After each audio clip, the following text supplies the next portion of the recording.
എരുമൂട്ടി government L P school ഉപരോധിച്ച BJP. പ്രവർത്തകരെ police arrest ചെയ്ത് നീക്കി. സ്കൂളിലെ ഭക്ഷ്യവിഷബാധയുമായി ബന്ധപ്പെട്ട് സമഗ്ര അന്വേഷണം ആവശ്യപ്പെട്ടായിരുന്നു പ്രതിഷേധം.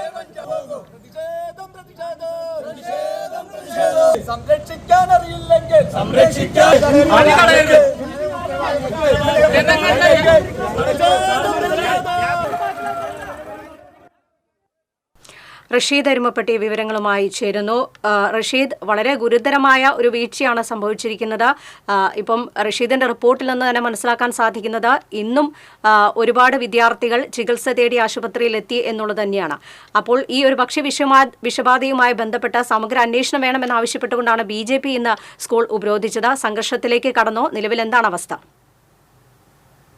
ആ നെറ്റിൽ നമ്മൾ ദൃശ്യങ്ങൾ കണ്ടപ്പോൾ തന്നെ വലിയ ഒരു പ്രതിഷേധമാണ് ബി.ജെ.പി. പ്രവർത്തകരുടെ നേതൃത്വത്തിൽ നിന്ന് സ്കൂളിന് മുന്നിൽ നടന്നത്. ഇന്ന് രാവിലെ സ്കൂളിൽ ഒരു യോഗം വിളിച്ചു ചേർത്തിരുന്നു. പഞ്ചായത്ത് പ്രസിഡന്റ് എസ് വസന്തലാലിന്റെ അധ്യക്ഷതയിൽ വിവിധ വകുപ്പ് ഉദ്യോഗസ്ഥരുടെ ഒരു യോഗം, അതുപോലെ തന്നെ വിവിധ രാഷ്ട്രീയ പാർട്ടി നേതാക്കളെ പങ്കെടുപ്പിച്ചുകൊണ്ടുള്ള യോഗം സ്കൂളിൽ നടന്നിരുന്നു. ഈ യോഗത്തിലേക്കാണ് ബി.ജെ.പി. പ്രവർത്തകർ കടന്നു വന്നത്. യോഗത്തിലേക്ക് അവരെ ക്ഷണിച്ചില്ല എന്നുള്ളതാണ് ആദ്യത്തെ പരാതി. ഒരു സർവകക്ഷി യോഗമാണ് ഇവിടെ നടക്കുന്നതെന്നും ഈ സർവകക്ഷി യോഗത്തിലേക്ക് തങ്ങളെ ക്ഷണിച്ചിട്ടില്ല, തങ്ങളിൽ നിന്ന് വിവരം മറച്ചു വെക്കുന്നതിന് വേണ്ടി CPM കോൺഗ്രസും ശ്രമിക്കുകയാണ്. CPM കോൺഗ്രസും ഒത്തുകളിച്ചുകൊണ്ട് ഈ അന്വേഷണത്തെ അട്ടിമറിക്കാൻ ശ്രമം നടത്തുകയാണെന്ന് ആദ്യം പ്രതിഷേധം തുടർന്നത്. ഇവർ പിന്നീട് സ്കൂളിന്റെ കവാടം ഉപരോധിച്ചു. കവാടം ഉപരോധിച്ച സാഹചര്യത്തിൽ സ്കൂളിൽ യോഗത്തിലെത്തിയ ഉദ്യോഗസ്ഥർക്കും അതുപോലെ തന്നെ ജനപ്രതിനിധികൾക്ക് പുറത്തു പോകാൻ കഴിയാത്തൊരവസ്ഥയുണ്ടായി. ഇതിനെ തുടർന്ന് CI ഇൻസ്പെക്ടർ, എരുമപ്പെട്ടി ഇൻസ്പെക്ടർ വന്നിട്ട് പ്രതിഷേധം അവസാനിപ്പിക്കാനും അറസ്റ്റ് വരിക്കാനും ഇവരോട് ആവശ്യപ്പെട്ടതിൽ ഇവരതിന് തയ്യാറായില്ല. ഇതിനെ തുടർന്ന് എരുമപ്പെട്ടി പോലീസ് ശക്തമായി ബലം പ്രയോഗിച്ച് ഇവരെ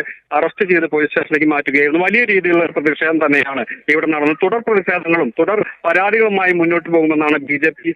നേതാക്കൾ നമ്മൾ അറിയിക്കുന്നത്. ഇത് കോൺഗ്രസിന്റെയും CPM-ന്റെയും ഒത്തുകളിയാണ്. സ്കൂളിൽ ഇത്രയും വലിയൊരു വിഷയം ഉണ്ടായിട്ട്, ഗുരുതരമായ വീഴ്ച ഉണ്ടായിട്ടും ഇത് ഒത്തുതീർക്കാനുള്ള ശ്രമമാണ്. അതുകൊണ്ടാണ് മറ്റ് രാഷ്ട്രീയ പാർട്ടി നേതാക്കളെ ഇത്തരം യോഗങ്ങളിലേക്ക് ക്ഷണിക്കാത്തത് എന്നാണ് ബി.ജെ.പി.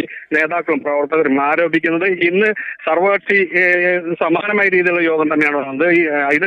ഇതിനെക്കുറിച്ച് പഞ്ചായത്ത് പ്രസിഡന്റിനോട് നമ്മൾ അന്വേഷിച്ചപ്പോൾ പഞ്ചായത്ത് പ്രസിഡന്റ് പറഞ്ഞു, അങ്ങനെ സർവകക്ഷി യോഗമല്ല വിളിച്ചിട്ടുള്ളത്. ഇന്നലെ ഇവിടെ എത്തിയിട്ടുള്ള വിവിധ രാഷ്ട്രീയ പാർട്ടി നേതാക്കളോട് സ്കൂളിലേക്ക് വരാൻ ആവശ്യപ്പെട്ടിരുന്നു.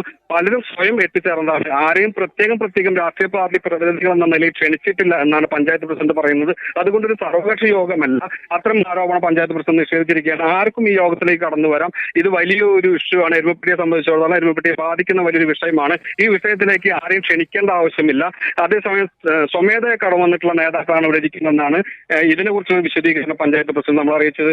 അതേസമയം വലിയ രീതിയിലുള്ള യോഗമാണ് ഇവിടെ നടന്നത്. DD പങ്കെടുത്തു. അതുപോലെ തന്നെ ആരോഗ്യ ഉദ്യോഗസ്ഥരും ഭക്ഷ്യവകുപ്പ് ഉദ്യോഗസ്ഥരും അതുപോലെ തന്നെ വിദ്യാഭ്യാസ ഉദ്യോഗസ്ഥരും പോലീസും ജനപ്രതിനിധികൾ ഉൾപ്പെടെ വലിയ ഒരു യോഗം തന്നെ ഇവിടെ നടന്നു. വലിയ ആശങ്കയ്ക്ക് ഇടയാകണ്ട എന്നാണ് യോഗത്തിൽ പങ്കെടുത്ത മെഡിക്കൽ ഓഫീസറും ഹെൽത്ത് ഇൻസ്പെക്ടറും ഉൾപ്പെടെയുള്ളവർ അറിയിച്ചത്.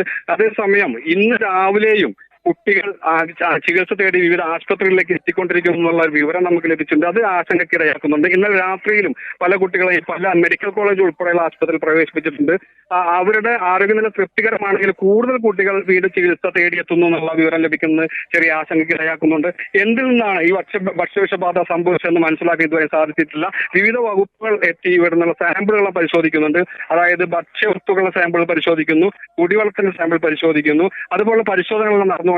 അതിനിടയിൽ മെഡിക്കൽ ഓഫീസർ അറിയിച്ചൊരു വിവരം, ഒരു കുട്ടിയുടെ ക്ലസ്റ്റർ പരിശോധിച്ചു. ഈ ക്ലസ്റ്റർ പരിശോധിച്ച് അമീബ എന്ന വൈറസിന്റെ സാന്നിധ്യം കണ്ടെത്തിയായി പറയുന്നുണ്ട്.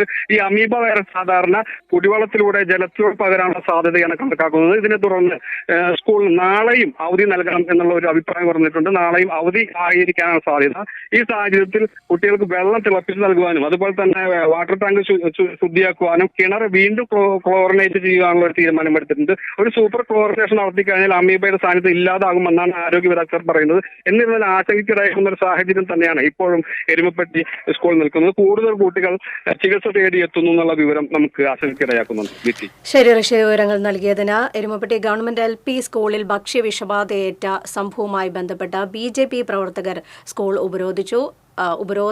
സമരം നടത്തിയ പ്രവർത്തകരെ പിന്നീട് പോലീസ് അറസ്റ്റ് ചെയ്ത് നീക്കി. സമഗ്രമായ ഒരു അന്വേഷണം ഈ ഒരു സംഭവത്തിൽ വേണമെന്ന് തന്നെയാണ് അവർ ആവശ്യപ്പെടുന്നത്. ഒപ്പം പഞ്ചായത്തിന്റെ നേതൃത്വത്തിൽ സ്കൂളിലെ ഒരു സമാന്തര യോഗം ചേരുകയുമുണ്ടായി. എന്നാൽ എന്തിൽ നിന്നാണ് ഭക്ഷ്യവിഷബാധ ഏറ്റത് എന്നുള്ള കാര്യത്തിൽ ഇപ്പോഴും സ്ഥിരീകരണം ആയിട്ടില്ല. വിവരങ്ങളാണ് റഷീദ് നൽകിയത്.